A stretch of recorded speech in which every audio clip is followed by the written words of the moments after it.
Estoy charlando con el profesor de Ingeniería de Petróleos, Óscar Vanegas Angarita. Es un tema muy técnico, pero queremos desmenuzarlo y el profesor, como buen académico que es, nos está ayudando a entender qué debe hacer nuestro país. Pero dicen algunos, ¿qué hacemos? ¿Hacemos fracking o no hacemos fracking? ¿Hacemos fracturación hidráulica o no hacemos fracturación hidráulica? Profesor Óscar Vanegas, ¿sigue conmigo? Sí, claro, Julián Parra.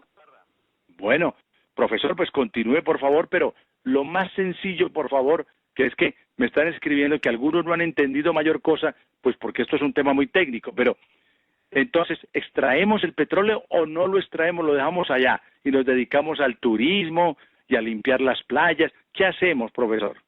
Bueno, quiero redondear el tema de los minerales pesados y la radioactividad. Y cuando le hablé del cacao es solo un ejemplo, y lógico, cuando le hablé del cadmio es de solo un mineral pesado.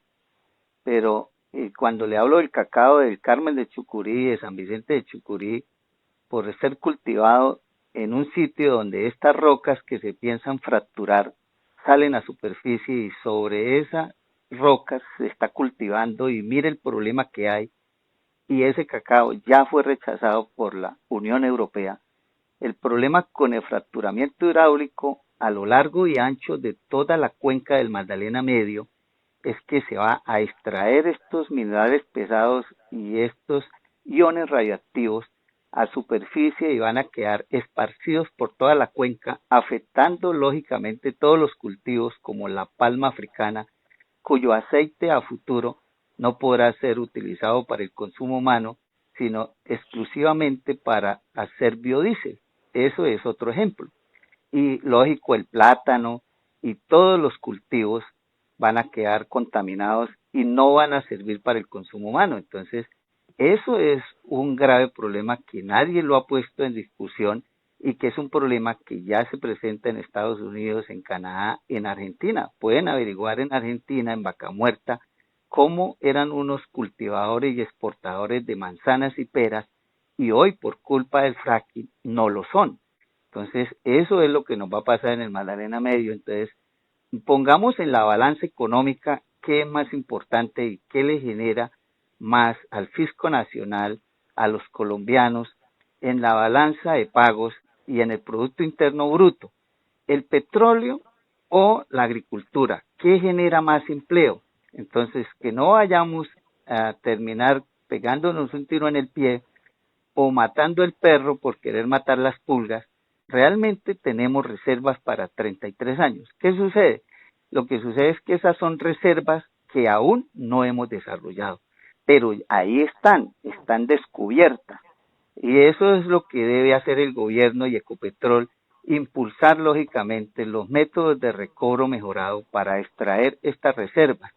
Pero el cuento de que tenemos petróleo para 5 años es el mismo cuento en el gobierno de Pastrana en el año 2000, cuando quiso Pastrana hacernos los cambios en política petrolera y bajarnos las regalías del 20% al 8%, y cuando el país recibía de la petrolera el 50% de la producción, Pastrana nos lo bajó al 30%, el famoso contrato 70-30, metiendo el miedo de que en 5 años nos quedábamos sin petróleo. Esos cambios los logró, pero tocaba convencer a los congresistas y convencer al pueblo colombiano de que el país se diera parte de la renta petrolera. Ahí perdimos el 60% de las regalías y perdimos el 20% de la producción.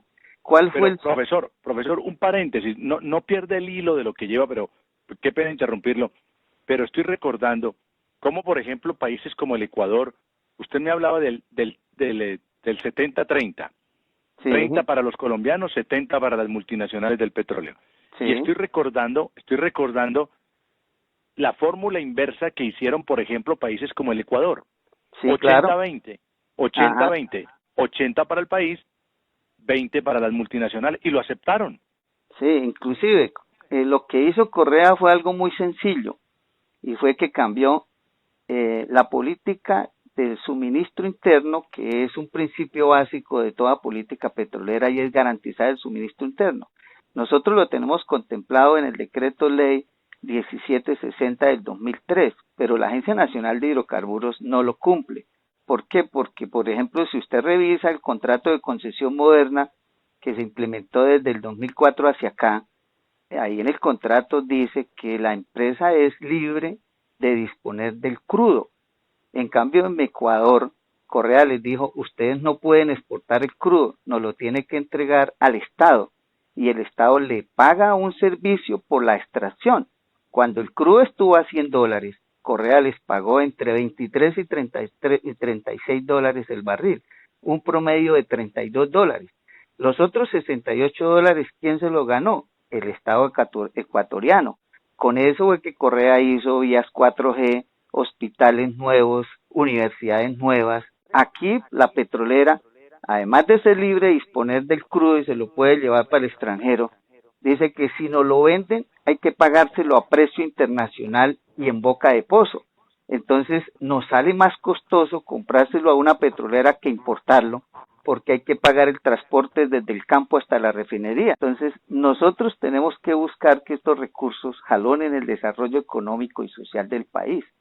Pero vuelvo al cuento de la política petrolera. Hoy estamos en un modelo concesionario y saliéndonos un poquito del tema de los impactos del fracking, yo lo invito, Julián, y a los oyentes a que se lean los contratos que ha adjudicado la Agencia Nacional de Hidrocarburos para el fracturamiento hidráulico de lutitas o de yacimientos no convencionales. El contrato que más le va a dar participación al país es el contrato Valle Medio Magdalena 3 que tiene ConocoPhillips en San Martín Cesar. El porcentaje para el país de lo que ellos extraigan es el 2%. ¿Sí? En los otros contratos es el 1% y hay otros con 0. Entonces yo digo, ¿fracking para quién?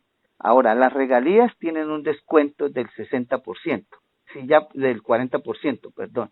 O sea, si Pastrana yo lo había bajado al 8, ahora con el fracking la bajan al 4.8. Ahora, los invito a que se lean el concepto 015766 del 2005 de la DIAN. Ahí la DIAN les permitió desde el 2006 que las petroleras y mineras descuenten las regalías del impuesto a la renta. Fuera de eso, cuando ellos exportan el crudo, según la reforma tributaria del 2012, les devuelven el IVA. Pueden importar maquinaria y equipos y no pagan aranceles. Se pueden llevar el 100% de las utilidades y no pagan impuesto de remesa. En general, para no extenderme, en el estatuto tributario hay 229 prebendas tributarias a las petroleras y mineras. Pueden ingresar a la página de la DIAN y allí observarán que en el año 2017 las petroleras y mineras nos dejaron de pagar 82 billones de pesos en impuestos perdonados. Y si miran cuántas regalías nos pagaron 8.2 billones. Entonces, ¿qué significa eso? Que les perdonamos en impuestos 10 veces lo que nos pagan en regalías. Entonces, ¿el negocio para quién es? Asumamos que el fracking no nos va a impactar. ¿Eso para quién es? Si miramos y comparamos ese modelo con el de hace 100 años, cuando llegó la Tropical Oil Company, pues nos pagaban impuestos del 30% y nos daban el 15% de regalías. Hoy nos van a dar el 4.8% de regalías que luego le descuentan a la DIAN, y los impuestos, cuando usted le descuenta a las petroleras todos los beneficios tributarios, la tasa efectiva a la renta que se terminan pagando es el 2.8%, no el 25% que paga usted y que pago yo y que está pagando el oyente. Entonces, ¿dónde está la participación del país en esa renta petrolera? Ahora, no es cualquier yacimiento el que van a explotar, ya les dije, no es un yacimiento de 20 kilómetros, es un yacimiento de 250 kilómetros de largo por 150 kilómetros de ancho, donde estiman sacar más de 7.500 millones de barriles. O sea, prácticamente lo que hemos sacado en 100 años es lo que van a venir a sacar con el fracking.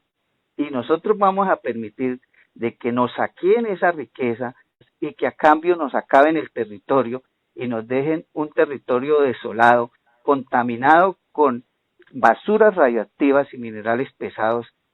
Julián, nuestros hijos y nuestros nietos no nos lo van a perdonar.